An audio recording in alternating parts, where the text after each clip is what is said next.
자, 오늘 제가 여러분들한테 좀 말씀드리고 싶은 건 24년 시장 전망을 얘기를 할 때 올해 가장 많이 있는 게 뭡니까? 바로 각 나라마다 시작되는 큰 선거들이 쭉 있단 말이에요. 그리고 미국이 대선이 있는 게 4년에 한 번씩 있잖아요. 미국이 대선이 있는 게 4년에 한 번씩 있습니다.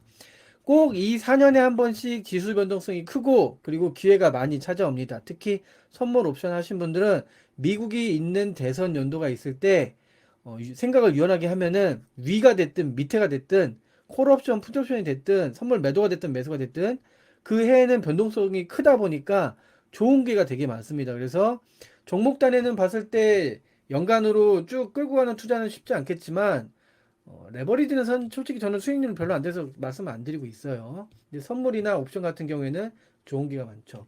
자, 오늘 제목은 미국 대통령 임기 구간별 연도별 증시 통계와 키팩터로 이제 팩터는 그 요소, 크루, 단서들 같은 거죠.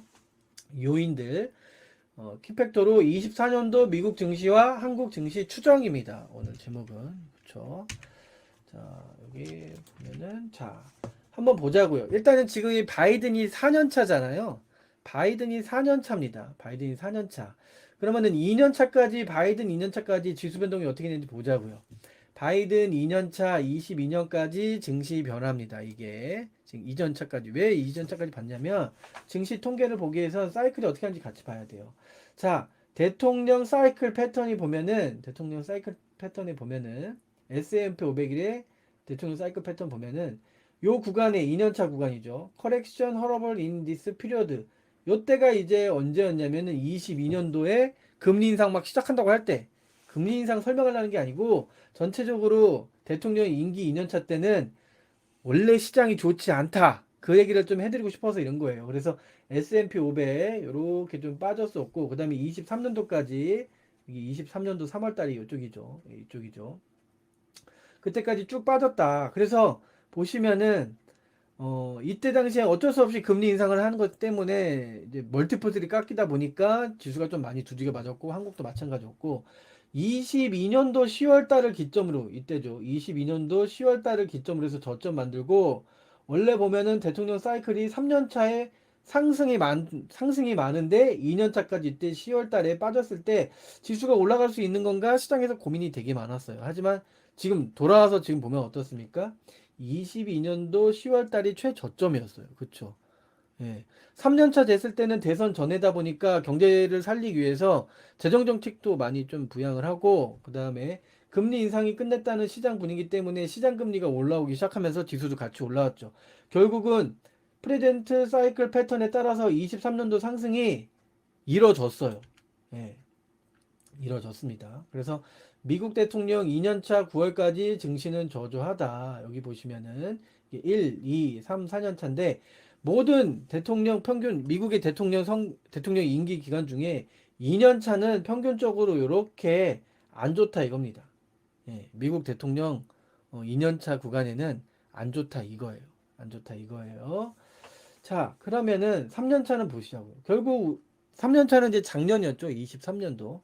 예, 그리고 미국 대통령 통계로 봤을 때도 3년 차는 언제나 이렇게 퍼포먼스가 좋았습니다. 그러다 보니까 이 미국 통계치를 보고 매매하거나 투자하는 사람들 입장에서는 봤을 때, 작년에는 시장이 좋을 거라고 추정할 수밖에 없는 통계에다가 금리 인상이 종결됐고 연초에 아시죠? SVB 사태 터졌을 때 미국이 빠르게 정부에서 자금 투입을 해갖고 메가뱅크 두세 군데가 지역은행들 무너질 만한 애들 하나씩 다 인수시켜버렸잖아요. 그래서 금융 쇼크까지 번지지 않았던 거예요. 왜? 3년 차에는 기본적으로 대통령들이 그 내년에 대선을 앞두고 경기를 살려놔야 되기 때문에 그래서 지지율을 높여나기 때문에 이때 재정 정책을 엄청나게 푸는 겁니다. 그래서 미국 시장이 연말까지 올라갔었던 이유가 된 거죠. 소비 시장이 침체가 천천히 왔으니까. 그렇죠. 소비 시장의 침체가 천천히 왔으니까 그런 겁니다.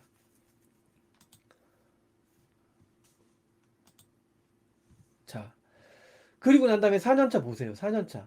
통계적으로 4년차는 이게 상반기고 이게 하반기예요. 그렇죠? 여기 말치, 준. 그러니까 3월달, 6월달, 9월달, 12월달에 있는데 보시면은 3월부터 6월 사이는 어때요? 4년차에. 3월부터 6월 사이에는 그냥 플랫하고 별로 안 좋죠. 플랫하고 별로 안 좋습니다. 그러니까 그 전에 3년차 많이 올라갔던 거에 대비해서 4년차 1, 2분기까지는 6월 달까지는 지수가 그냥 뭐 박스 안에 위에 갇혀 있다고 보시면 되는 거예요. 그리고 나서 6월 달에 끝날 때쯤 이게 언제냐면 5월 달이겠죠. 왜 5월 달에? 왜냐면 그 5월 달에 무슨 일이 있냐면은 미국 지금 공화당이 그 예비 후보 경선을 하고 있잖아요. 공화당의 경선 발표가 5월 달이면 다 나옵니다. 5월 달에. 5월 달에 나와요. 그래서 미국은 4년차 5월 달, 6월 달까지는 이슈가 현직 대통령한테 가는 게 아니라 현직 대통령의 카운터 파트너라고 하기 좀 그렇고 카운터 파트너? 그게 맞나? 어쨌든 상대 당의 선거 일정에 시장에 모든 이슈가 다 집중이 됩니다. 예. 그러다 보니까 바이든 대통령의 지지율이 여당 대통령의 지지율이 떨어지고 지수도 좀 떨어집니다. 근데 왜 연말에 이렇게 올라갈까요? 선거가 12월 달에 있죠. 미국은 여당이 아닌 야당의 대표를 먼저 선출하고 난 후에 지금 현직 어, 대통령의 당의 후보를 선출합니다. 그러니까 하반기 때는 지수를 올려놓고 경기 상황을 좋게 만들어야지 임기를 재당선할 확률이 높아지잖아요. 그래서 재정 정책을 6월달 이후 하반기 엄청 풀어요. 그러다 보니까 그러니까 4년차 되면은 4년차 상반기 때는 지수가 별로였다가 하반기 때는 지수가 좋은 모습이 나옵니다. 하반기 때는 지수가 좋은 모습이 나와요. 이게 평균치예요.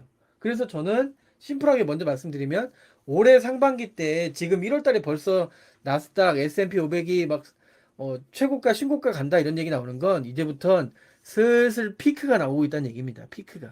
피크가 나오고 있죠. 그러면 이제 선물 매도하시는 분들, 나스닥 이런 거 하시는 분들은 이제부터 포지션을 당장 매수하는 게 아니라 어느 정도 올라간 거 보시면서 하나, 둘 이렇게 하시면 되는 거죠. 늘려놓으시면 되는 거죠. 선물 매도를. 그러면 한국 매도를 하는 게 나을까요? 아니면 나스닥 매도하는 게 나을까요? S&P 500이나 나스닥 매도하는 게 낫죠. 미니로 가격 싼 거 해갖고. 그래서 상반기 때는 하반기보다 저조한데 특히 3월 달부터 6월 달 사이가 통계적으로 지수 하락이 좀 높았다. 그렇죠. 전체적 연간으로 봤을 땐 7% 정도 상승하는데 빠졌다가 7% 올라가는 건 무슨 의미가 있겠어요. 올라갔을 때 매도했다가 저가에서 좀 산 다음에 사야지 이제 우리가 수익을 얻는 거니까. 그쵸? 네. 음. 자, 요거까지 보고 그다음에 바이든 3년차 상반기 상승. 자, 이게 보시면은 어때요? 3년차 됐을 때 상승률이 높았잖아요. 3년차 됐을 때 어땠습니까? 사이클이. 이 곤색선이 평균 사이클이에요. 3년차에 이렇게 계속 높았죠. 왜? 아까 말씀드렸죠. SVB 사태 때 미국 정부의 빠른 통화 공급 정책을 통해 갖고 통화 공급이라고 하면 좀 그렇고 어, 그게 뭐였죠? 우리나라 그 갑자기 이름이 생각이 안 나네. 연준은 아니고 연방기금 운영하는 은행이 하나가 있는데 그 우리나라의 뭐 중소기업은행 같은 거예요. 쉽게 말해서 거기서 지원금이 나와서 막아줬고 시장에다가 유동성 공급하는 것처럼 됐기 때문에 올라갔죠. 결국 요 3년 차에 지수를 올려놔야지 4년 차에 당선 확률이 높아지다 보니까 바이든은 작년에 엄청나게 공격적으로 재정 정책이든 금융 완화 정책이든 계속 했던 겁니다. 그리고 계속 어, 연준도 시장에다가 긍정적인 얘기를 했던 거고요. 시장에다가 긍정적인 얘기를 했죠. 닉 티미라우스를 통해 갖고. 그렇죠. 자, 그래서 바이든 3년차 23년 말까지 상승을 이렇게 했습니다. 보시면은 이렇게 쭉 상승을 했죠. 이게 좀 빠졌던 게 한 15% 이상 빠진 건 작년에도 한 7, 8월 달 피크 치고 9월 달부터 두 달 동안 뚝 후드려 맞았지만 결국 연말까지 다 땡겨 올렸죠. 왜? 무조건 지수를 잘 살려놔야 되니까. 그렇죠. 올해는 보시면은 평균치가 어때요? 이게 여기서부터 지금 좀 올라온 상태죠. 원래 평균적으로 4년차 초반에는 상승을 해요. 평균적으로 4년차 초반에는 상승을 하고 난 다음에 두들겨 맞는 건데 이건 평균 에버리지 짝대기인 거고 꺾은선 그래프인 거고 여기서 올라갔다가 3% 조정받을 수도 있고 5% 조정받을 수도 있는 겁니다. 지금 미국은 3% 조정이 아직 오지 않은 상태인 거죠.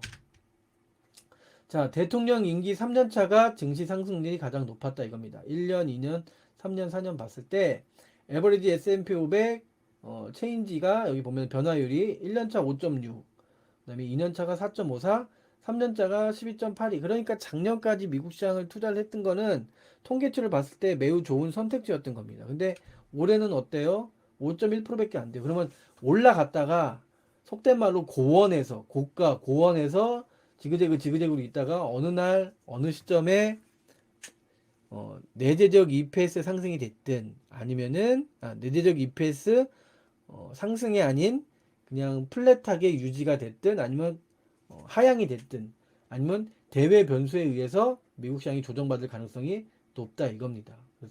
그래서 지금 올라가는 거 결국은 뭐 3, 4월 달에 좀 됐을 땐 좀 조정받을 가능성이 좀 크지 않을까 생각합니다. 어쨌든 뭐 당장 지금 두들겨 맞고 있다 이런 얘기는 아니겠죠. 그리고 난 다음에 어떻게 돼요? 다시 또 반등할 확률이 높아요. 그리고 이 와중에 어, 이 와중에 이 와중에 제가 아침에 보여드렸죠. MMF에 돈이 엄청 들어왔던 거. 그렇죠. MMF에 돈이 엄청 들어왔습니다. MMF에. 그럼 한국만 많이 들어왔을까요? 한국만? 한국만. 아닙니다. 미국도 MMF에 돈이 엄청나게 들어왔어요. 그러니까 MMF는 뭐라고 했죠? 머니마켓 펀드 1년짜리 단기 운영 채권, 아니, 단기 운영 펀드라고 생각하시면 돼요. 1년짜리 단기 운영이라는 얘기는 뭐예요? 길게 해봤자 1년이란 얘기예요. 그 펀드 운영되는 기간이 길게 해봤자 1년이란 얘기입니다. 1년.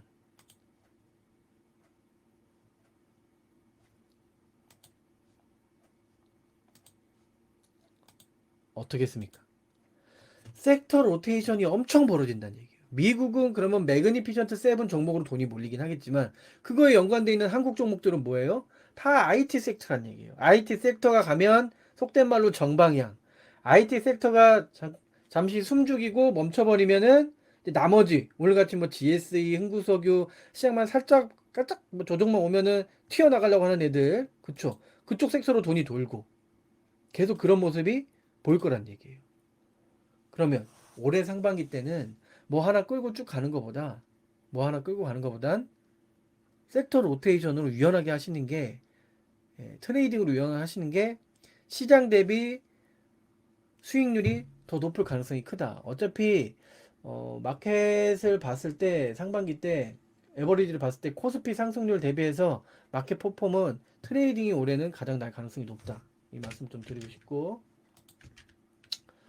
어, 자, 오늘 두 번째 소주제 24년 미국 대통령 선거와 증시 전망은 앞에는 이제 총론 개념이었죠. 쭉 설명드린 거였고 여기 보시면 임기 4년차 선거의 증시 특징에 대해서 좀 말씀드릴게요. 보시면 대통령 선거가 있는 해 1950년부터 통계를 봤을 때 이게 1부터 110일이죠. 1부터 100일. 예, 100일. 이게 1년에 1년 날짜를 여기다가 적은 거라고 생각하시면 돼요. 영업일수. 보시면 100일이면 영업일수가 얼마입니까? 한 4개월 정도 되는 거죠. 4, 5개월 정도 되는 겁니다. 그때는 지수가 올라가든 뭐 하든 어때요? 예. 평균적으로 대통령 선거가 없이 그냥 봤을 때는 1분기 때 상승 확률이 더 높은데 대통령 선거가 있는 미국 시장의 1분기 100일 동안에는 어떻습니까? 박스 안에 갇힌 상태에서 조정이 한번 크게 와요. 그러니까 요걸 감안해서 비중도 높게 실 필요가 없을 뿐더러 트레이딩, 그다음에 섹터 스윙 이런 걸 하시다가 빠졌을 때는 두려워하지 마시고 바닥에서 선물 매수를 하든 레버리지를 왕창 사든 둘 중에 하나 해야 됩니다. 둘 중에. 그래서 벤치마크 수익률이 높게 잡아야 되는 거죠. 벤치마크 수익률을 높게 잡으면 되는 겁니다. 이때. 대부분 뭐 옵션 선물 안 하시니까 이때는 레버리지를 질러야 되는 거예요. 두려울 필요 없이. 왜? 하반기에 선거 앞두고 지수 무너지면 당선은 물 건너 가는 겁니다. 무조건 살려야 되거든요.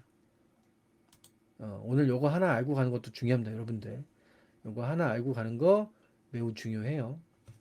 자, 임기 4년차 선거에는 선거가 없는 해보다 평균적으로 수익률이 적다 이겁니다. 여기 보시면은 평균적으로 이게 선거가 없는 해에 이 하늘색 실선 이게 수익률이고 선거가 있는 해 대통령 선거가 있는 해의 수익률입니다. 좀 차이가 나죠? 그렇죠? 그러니까 보수적으로 보란 얘기예요, 이 말은. 근데 상반기에 빠지면 두려워하지 마시고 좋은 게다. 매입을 해야 된다. 이 말씀을 좀 드리고 싶은 거죠. 자, 그리고 미국 대통령 임기별 침체. 요즘에 계속 침체 온다, 침체 온다, 침체 온다. 작년에 제가 이제 공방을 했을 때 이런 얘기를 좀 했었는데, 보세요. 미국 대통령 임기별 침체가 있었던 비율입니다. 침체라는 건 증시 침체가 아니고 경기 침체를 얘기하는 거죠. 경기 침체. 1년차, 2년차 이렇게 봤을 때 침체 구간은 1, 2년차가 많았어요. 그러면은 바이든이 어쨌든 바이든 2년차 때 금리 인상을 해서 침체 왔던 건 예상할 수 있었던 거죠. 그럼 미국에 있는 헤지펀드, 그다음에 빅 매니저들, 빅하우스들 어떻게 했겠어요? 그래서 공매도를 많이 때린 거였습니다. 아시아 시장이고 미국 시장이고 수익을 크게 본 거죠. 네. 그리고 3년차 1분기부터 4분기 보세요. 미국 대통령 임기별 침체가 있었던 비율 없었어요. 그러니까 작년에는 미국 시장에 빠질 일이 없다. 긍정적으로 봐라. 계속 얘기가 나왔던 거라. 제가 했던 거라고요. 연초에. 근데 한국 시장은 따라갈 줄 알았는데 많이 못 따라갔죠. 그렇죠. 오히려 미국 시장은 퍼포먼스가 더 컸다고. 글로벌 스탠다드는 미국입니다. 미국의 경기 변동, 증시 변동이 다른 나라로 연동이 되는 거죠. 그게 한국 시장도 연동을 준 건데 중요한 건 한국 시장 박스 올라갔다가 조정이 컸고 하지만 바닥에선 좋은 매수 기회가 왔죠. 왜? 침체가 없는데 자꾸 침체 우려를 하는 거였잖아. 근데 어때요? 4분기 때는 올해 미국 시장에서 바이든이 의도적으로 경기 침체를 한번 먼저 선제적으로 보일 수도 있습니다. 짧고 굵게. 지금 3년차까지는 바이든의 전략이 뭐였죠? 경기 하강의 속도를 천천히 연장시키는 거예요. 천천히. 근데 올해 버틸 수 있을까? 생각을 해보면 쉽지 않을 거라고 봅니다. 그러면 하반기 때 경기 침체를 보여주고 나면은 자기 재선은 물 건너가는 거니까 바이든 입장에서는 아싸리 그러면 상반기 때 모든 악재를 털고 싶을 거 아니에요. 전쟁이 됐든 지역 분쟁이 됐든 저 후티 반군 애들 그냥 개박살을 내든 그리고 난 다음에 우크라이나 러시아 전쟁을 종결시키는 시점을 잘 만들어서 자신의 치적을 만들어 갖고 대선에 이용할 거라고요. 지금 저는 정량적 분석을 설명하는 게 아니라 정성적 분석을 설명해 주고 있는 겁니다. 여러분들. 내러티브 시나리오가 아니라 이거는 분석 기법이 있는 거예요. 정성적 분석을 설명하고 있는 겁니다. 그렇죠. 그래서 올해 상반기 내로 미국 경기가 침체가 왔다고 짧게라도 뉴스 나오고 두들겨 맞으면 좋은 매기가 될 수 있다는 사실을 알고 있어야 될 것 같다라고 이렇게 말씀을 좀 드리는 겁니다. 알고 있어야 된다. 예.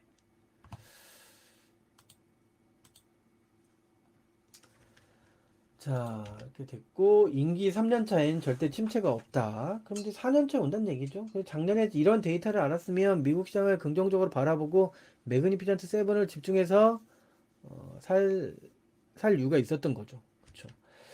자, 요거 한번 보자고요. 미국 대통령 임기 4년 차에 증시 조정 발생 예상이 많다. 미 증시는 대통령 임기 4년 주기에 따라 움직이는 경향이 큰데 잠시만요.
죄송합니다. 지금 그 건물에서 잠깐 무슨 방송 이런 거 좀 했었어요. 자, 이어서 말씀드릴게요. 다시.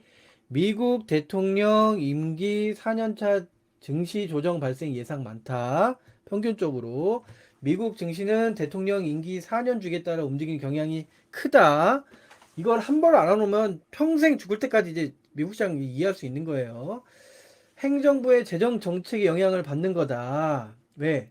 증시 조정 발생 예상이 많은데, 어, 행정부의 재정 정책에 영향을 받는 것에 따라서 통산 대통령 4년 차에는 대선이 치러진 해에는 상반기 조정이 발생하고 그때 재정 정책을 풀어서 하반기 때는 지수를 올리는 방향으로 만듭니다. 그래서 저는 올해 미국 시장 상반기는 조정받고 얘네 조정받으면 뭐 아시아 시장 뭐 용가리 통평가요? 예, 같이 받겠죠? 예, 그러다 보니까 지금 미국 시장 올라가는 거 즐기시고 우리 한국 시장 테마 섹터 막 돌아가는 거 즐기시고 반도체 무조건 올라간다고 생각하지 마시고 뭐 장기 투자하시고 뭐 소재 사는 거는 자율적 판단이 맡기긴 하겠지만 섹터 로테이션이 한 달 단위로 빨리 돌 수 있어요. 유연하게만 하시면은 올해는 정말 트레이딩으로 좋은 기회가 많이 올 거다. 그리고 옵션 선물하실 때도 좋은 기회 될 수도 있다. 이 말씀을 꼭 드리고 싶은 겁니다.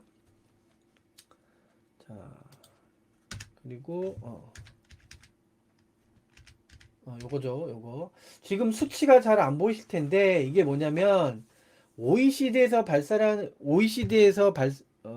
발표하는, 경기 선행 지수를 말하는 거예요. 지금 보시면은, 뭐 숫자가 잘 안 보이는데, 여기 멕시코 있고, 여기 코리아가 있죠. 여기 보시면은 코리아가 맨 끝에 12월 달에 100으로 나왔습니다.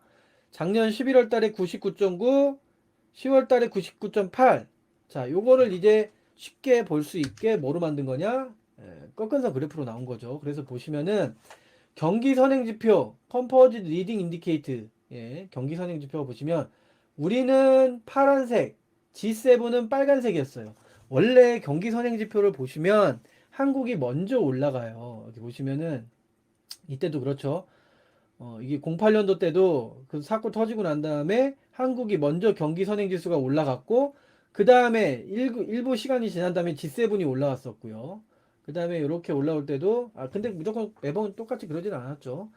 자, 그리고 2012년 때도 보시면은 2012년 때도 보시면은 G7의 하락보다 한국이 더 컸었고 그 다음에 우리가 올라갈 때 G7은 한 번 정도 경기 선행 지표 개선이 안 됐는데 추가적으로 우리가 올라가는 거 확인하고 따라 올라갔습니다. 그렇죠? 우리는 경기 선행 지표가 반등할 때가 가장 중요해요. 그렇죠? 지금 경기 선행 지표가 2023년도 하반기, 중반기를 통해 갖고 쭉 올라오는 상태예요. 그럼 여기서 잠깐 멈추고 이렇게 갈 수도 있긴 하지만 전반적으로 봤을 때는 어때요? 전반적으로 봤을 때는 경기 선행 지표 개선되고 있다는 얘기예요. 경기 지표가 조금씩 나아지고 있다는 얘기입니다. 그렇죠? G7이랑 된 거고 그러면 다른 나라 미국이랑 보자고.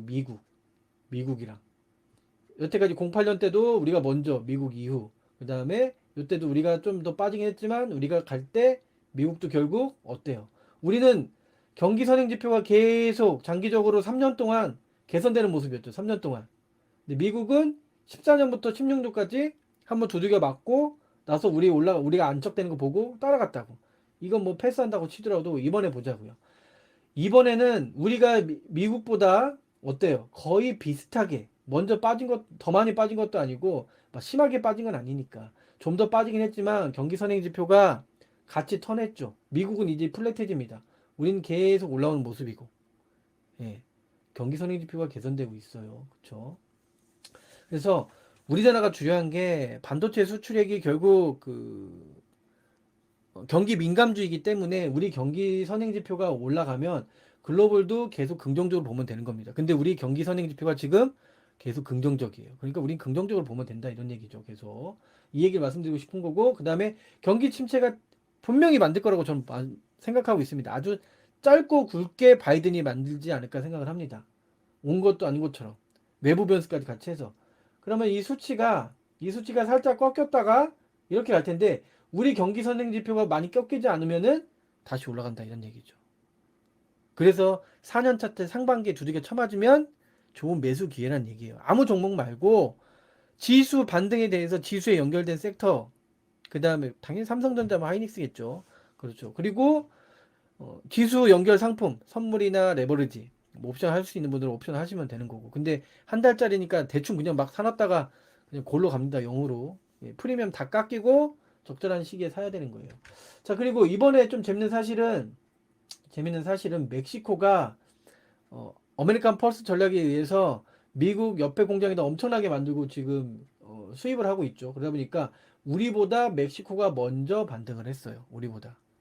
예, 미국 경기는 그래서 멕시코 경기를 보고 난 다음에 미국 경기 나쁘지 않았겠구나 추정할 수 있었습니다. 그리고 G20 전체로 봤을 때도 G20 전체로 봤을 때 멕시코가 어떻나요? 같이 갔죠? 지금 멕시코 경기가 세계 무역 순위로 봤을 때 한국보다 한 단계 높습니다. 이제 한 단계 높아요. 예.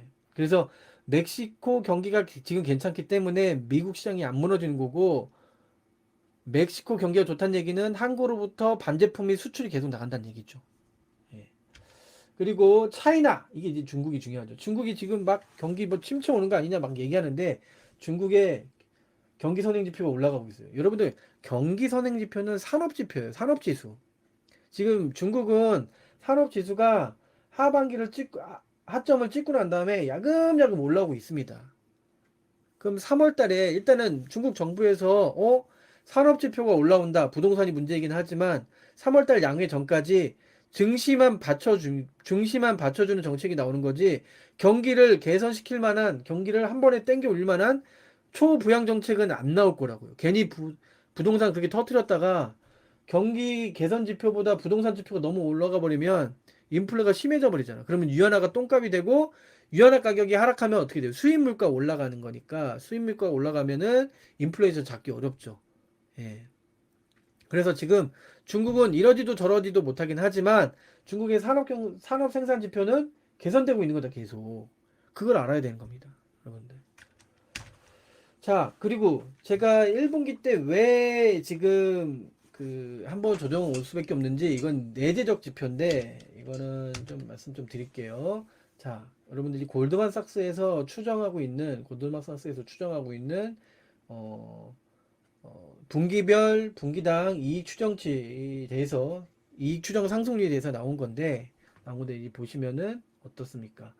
작년 2분기 때가 최저점이었어요. 작년 2분기 때가. 그때부터 3분기 때 이 성장률이 컸죠. 이때 미국 GDP 성장률이 5%에 넘었습니다. 5%가. 그 다음에 4분기 때는 어때요? 밀렸죠. 근데 지금 잘 봐요. 미국 S&P 500, 나스닥 100은 계속 올랐어. 추정치가 그러니까 미래 이익을 땡겨와서 올라왔는데, 이제 다음 주부터 실적 발표가 시작돼요. 이번 주부터죠. 처음에 나오는 ASML 이런 건 괜찮아요. 잘 나오죠. 근데 테슬라부터 시작해갖고 다음 주에 나올 애들, 지금 1분기 실적 나올 걸 미리 다 선반영돼서 지수가 주가가 올라갔는데 거의 1분기가 다 반영된 거죠. 근데 컨센서스가 미달라면 어떻게 될까요? 컨센서스가 미달라면 개박살 나는 겁니다. 미달라면. 그러면 제가 아까 전에 설명한 거는 미국 대통령 4년차 선거 기간에 상반기에는 대외 변수가 됐든 뭐가 됐든 어쨌든 조정이 한번 온다고 했죠. 근데 요거는 정량적 분석이죠. 정량적으로 봐도 1, 2분기까지는 지금 볼 때 이익 상승률이 높아요. S&P 500 EPS 이익 상승률이 높은데 3분기 때 어떻습니까? 추정치가 확 깨지죠. 그러면 지금의 지수가 2분기 추정치까지 다 반영된 고가라고 생각하면 거의 피크란 얘기예요. 그러면은 이번에 이제 빅테크들이 이번 주부터 시작해서 다음 주까지 쭉 실적 발표 나오는데, 만약에 이익 추정치가 멈춰버렸거나 하향돼 버리면, 2분기 때 하향돼 버리면 어떻게 될 것 같아요? 모든 종목이 다 평균치가 11%라서 다 올라가는 건 아니니까. 그럼 하나둘씩 부러진 애들이 생길 겁니다. 하나둘씩 부러진 애들이 생겨요. 하나둘씩.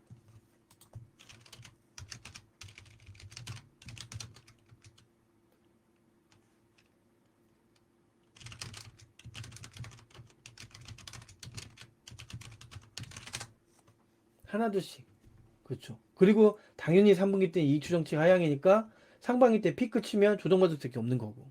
그렇죠. 그럼 정량적으로 봐도 지금의 미국 S&P 500 나스닥은 추가적으로 더 올라갈 가능성이 있긴 하지만 2월 21일 엔비디아 실적 발표를 앞두고 그게 피크일 수도 있는 겁니다.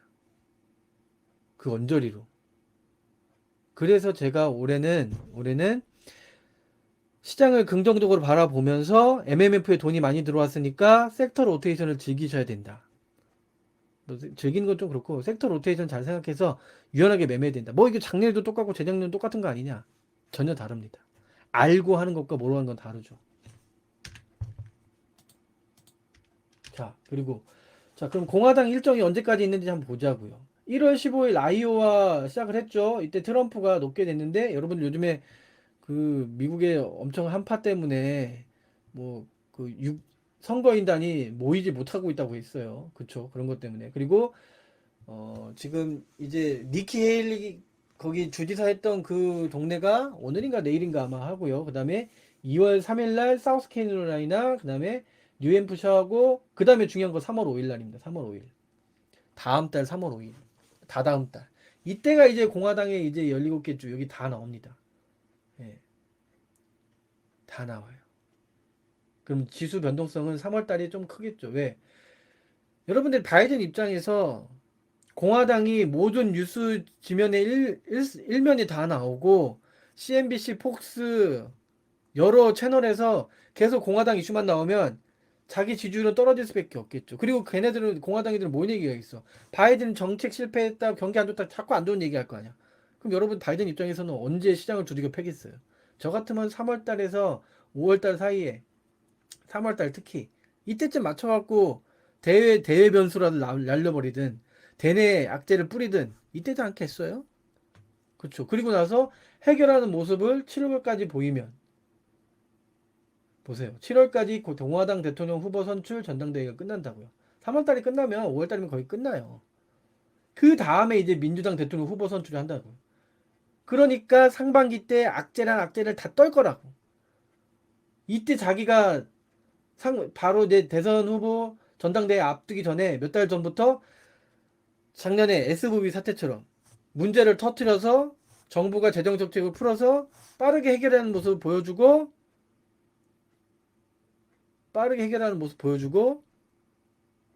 정부의 건재함을 보여주고 능력을 보여주고 대선 후보 당선이 대선 후보에 자기가 당선될 수 있게 기획을 할 거라고 좀 보고 있습니다. 우리 11월 5일 미국 대선. 그쵸. 자, 이렇게 해서 일정 정량적, 정성적 얘기는 한 거고, 아직 뭐 한국 얘기는 안 했어요. 근데 이제 여러분들, 이번에 실적 발표, 어쨌든 미국 시장의 일정을 좀 알아야 돼요. 자, 이거 TSMC 1월 18일 날 실적 발표 나오고 그날을 기점으로 해서 반등이 엄청나게 세게 들어왔죠. 그쵸. 그 다음에 1월 24일이 바로, 이제 오전이란 얘기는 우리한테는 야간이죠. 미국 시장으로는 프리마켓 10시 반 전에. 그때 나오는 겁니다.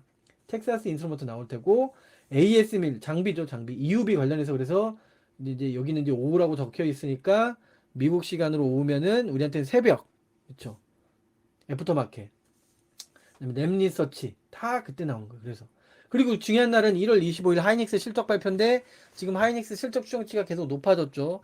이거 영업이익 플러스 나는 거 아니냐? 지금 얘기들이 계속 나오고 있습니다. 그렇죠. 그래서 22일부터 24일까지는 시장이 나쁠 일이 없어요. 지금 현물을 계속 사는데 선물로만 눌러놓고 이러고 있지만 미국 시장 되면 또 올라갈 수 있다고. 미국 시장 되면 또 올라갈 확률이 높다고요. 그럼 내일 또 갭으로 올라가버리면 또 짜증나는 거죠. 아, 오늘 뭐 지수 그냥 눌러도 있고 아시아 시장도 몰랐는데 자꾸 이렇게 일정이 있는데 이거 어떻게 해? 이러지도 못하고 저러지도 못하고 사야 하는 겁니다. IT를 사야 되는 거예요.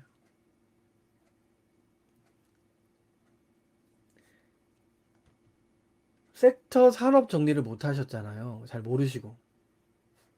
그럼 소재라도 테마에 있던 애들이라도 제가 아까 보였던 NXP라든지 PIM이라든지 걔네들 사야 되는 거죠.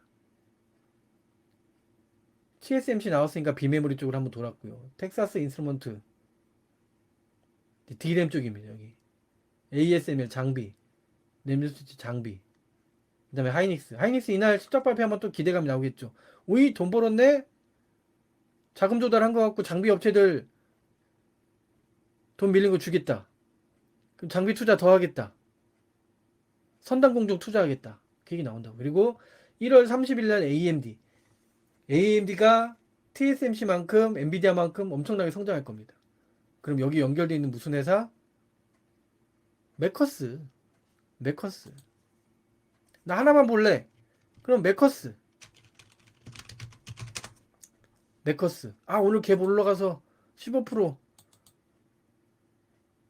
2023년 전고점 5월 30일 날 거래 터진 거 아니라고요. 31일까지는 아직도 시간이 남아 있다고요. 만약에 지수가 조정받으면 25일 하이닉스 실적 발표 전까지 지수를 좀 올려놓고 목요일 위클리 옵션 만긴 날 때려 죽이고 26일 막재 이런 뉴스 나오고 난 다음에 그 다음 주 질질질 흐르다가 반등 이렇게 나올 가능성이 크죠. 그리고 이번에 삼성전자 정규 컨콜 1월 31일 날 이 컨퍼런스 콜에서 나올 얘기들이 지금 시장에서 많이 기대하고 있습니다. 그리고 퀄컴이 2월 2일, 애플이 2월 2일. 그래서 가장 좋은 시나리오는 뭐냐? 22일부터 24일까지 올려놓고 25일을 기점으로 해서 26, 27, 26, 29, 30 살짝 조정. 그 다음에 매그니피션트 종목들 포함해서 삼성전자 얘기 나오고 지수 반등. 결국 박스 안에 갇힌 거고 한국은. 미국 시장은 나스닥 100 쭉쭉쭉쭉 올라가는 모습. 지그지그 하면서. 그런 거죠. 자, 12시입니다. 일단은 여기까지만 할게요. 오전은. 밥 먹고 13시에 뵙겠습니다. 저도 좀 쉬어야 되니까.